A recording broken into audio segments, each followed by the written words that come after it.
when I got pitched the story of like, you're going to be on an oil rig in the 1970s with no opportunity to kind of like contact the mainland or all that, I was like, I want to play it, but if I can participate to create it, that's even better. My background's in level design, and the reason why Beira D excited me so much was because it is essentially one big game level. So the way we started making the Beira D is literally blocking things out in the editor and seeing how big things turned out to be. We started quickly to find out that we needed quite a large oil rig for our game to make it work as a playable area. Rob basically just gave me the controller and said, okay, play the game and see what you feel. One innovation that we made was a piece of feedback from our creative director, John McCormack, where he encouraged us to put in lighting into our levels, into our Blockout levels, that was similar to what we intended in the final game. This is because when you're in the dark, you see the environment differently. You pick out different things. You pick out the contrast between depths rather than forms in the environment. It's really important to play the game, even at a Blockout stage, in the same way that the player will experience it. Thankfully, there are some huge structures in the North Sea that we could take inspiration from. So we were looking at even archives of blueprints of oil rigs and things. We're looking at how they're constructed, the types of oil rigs, like semi-submersibles and tension leg platforms and things like that. Another thing we tried to play a lot on the level design side was to have more destruction happening the more you go through scenes in the game.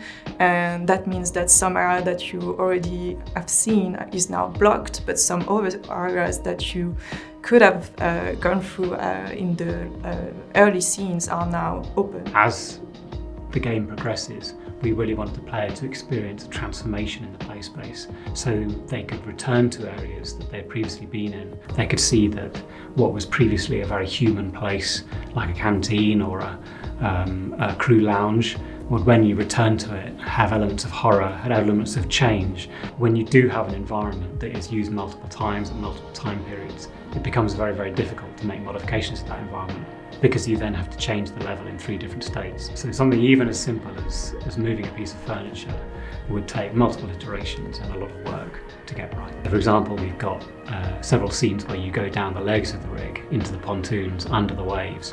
And we thought that was an incredible thing to be in these kind of submarine structures with the waves beating above, and you're very alone down there. That pulls into so many horror signifiers. There's like a sense of like, I don't know, everything feels big and you feel so small and like you could slip up and fall like at any minute. There's like a lot of different fear that we were able to use, like for example the claustrophobia with like, for example at one point we are like stuck into a pipe maze with something that is going around you and kind of like chasing you. That idea of all these different horror things, of isolation, of submechanophobia and thalassophobia and things like that. We really wanted you to feel like you were Kaz McCleary in the North Sea. What I like about Kaz is that he feels like a real character. He's like a middle-aged man in his 40s. He's not that athletic anymore. He's swearing a lot, but at the same time it makes sense because everything around him is crazy, and it always feels weird to me when in games the character don't react or don't have a voice. It kind of like breaks the immersion for me. Whereas Kaz, like all his reactions feel real and feel like what I would do in his situation. It's exceptionally hard to make a horror game because you're so into it all the time. You're so aware of the clockwork that makes it all happen that you sometimes forget that there is horror there. And so experiences that we were quite blasé about, we would send those off to internal and external playtesters. And in some cases they'd be recording themselves on a webcam. There was one moment we got one of these playthroughs back and they just stopped playing and put their heads in their hands and just had to take a few minutes because they were so freaked out, which was a wonderful moment. That's where you know you're getting the horror right.